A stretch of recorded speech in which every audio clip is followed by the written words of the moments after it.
कोई सफाई नहीं दे रहे हैं हम। जो रवीश ने वहां पे प्रेस क्लब में कहा था या वायर के इंटरव्यू में कहा था उस पर वो कायम हैं और वो एनडीटीवी इंडिया भी उनके साथ कायम है।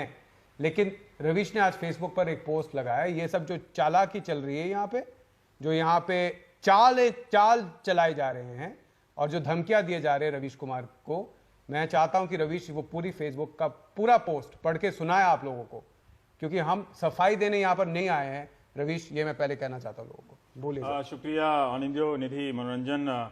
ये एक और पोस्ट में दिखाता हूं, मेरे नाम से आई सपोर्ट नमो है।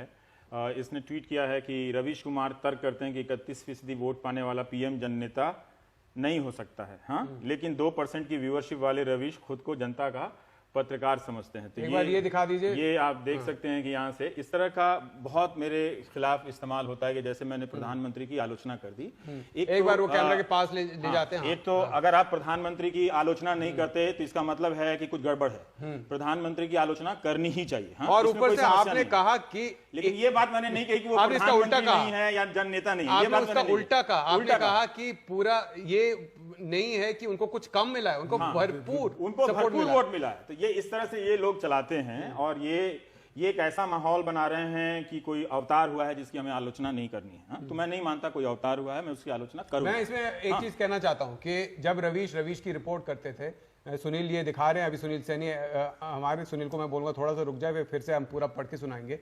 लेकिन जब रवीश की रिपोर्ट करते थे यूपीए के टाइम पे, तब उन्होंने जाके एक स्टोरी किया था मिड डे मील पर। जब उन्होंने जाके स्कूल में कहा था कि प्रधानमंत्री मनमोहन सिंह यहाँ पर आके खाकर दिखा दे इसको। उस टाइम भी ये सारे ट्रोल आपके सबसे बड़े भक्त होते थे। किसी ने उसका निकाला भी है कि जो लोग पहले मेरी तारीफ करते थे वो अब आलोचना करने लगे हैं। असल में हुआ क्या है निधि, की विपक्ष तो खत्म कर दिया गया है, आयकर और सीबीआई और खुद अपनी करनी की वजह से भी उनमें बहुत सारी समस्याएं हैं विपक्ष में। दिग्विजय सिंह है विपक्ष में, और क्या चाहिए? तो मतलब और उनको फायदा ही होगा। तो ये एक बहाना बना लिया है कि मुझे लेकर आप सिंबल बना दीजिए, तो सबने अपना विपक्ष का काम मुझे आउटसोर्स कर दिया है कि बड़ा अच्छा है ये बोल रहे हैं। तो उसी तरह से दूसरे तरफ के लोग, इसका एक इकोनॉमिक हिस्सा भी है। ये यूट्यूब पे जो लड़का डाला है वो उससे पैसा भी कमा गया, बिल्कुल झूठ तो फैलाया, वो पैसा कमा गया।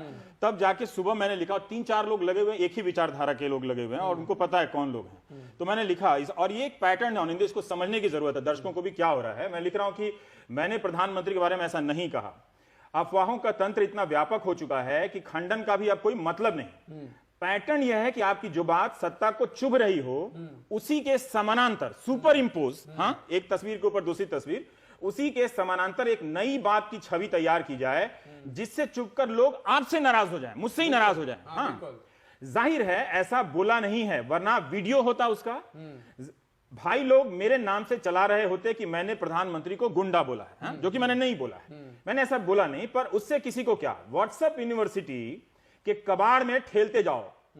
सो भाई लोग ठेल रहे हैं, जो मर्जी आ रहा है। पैटर्न इसलिए कहा ताकि पाठक, ये जो दधीच ने इस्तेमाल किया, मैं नहीं चाहता पर मैं करता हूं, कुतिया कुत्ते की मौत मर गई। हाँ, बाद में उन्होंने कहा शायद कि मेरे कॉलोनी में कोई कुतिया मर गई, लेकिन एक गड़बड़ उनका हो गया। जो लोग पालते हैं वो बहुत अपने पालतू से प्यार करते हैं। जो लोग गाय पालते हैं, मैं गाय पालता था बचपन में, तो जीप पर निनाय हो जाता था ना, तो रगड़ती थे, हाथ से दवा रगड़ते थे कि एक दिन जब वो नहीं खाती थी तो मेरा मन नहीं लगता था।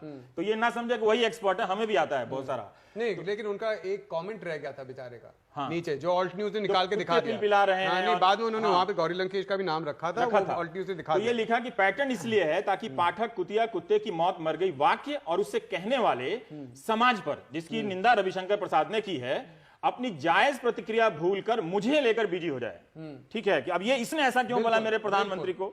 याद है एक बार प्रधानमंत्री ने कहा था कि मीडिया हेडलाइन बनाता है कि बीएमडब्ल्यू कार ने दलित को कुचला। ठीक, यही काम यहां इस बार हुआ है जो पीएम ने कहा है। ये पैटर्न में बता रहा हूं। आप बीएमडब्ल्यू एक्सीडेंट की सारी खबरें सर्च कीजिए, कहीं आपको नहीं मिलेगा कि बीएमडब्ल्यू कार ने दलित को कुचला।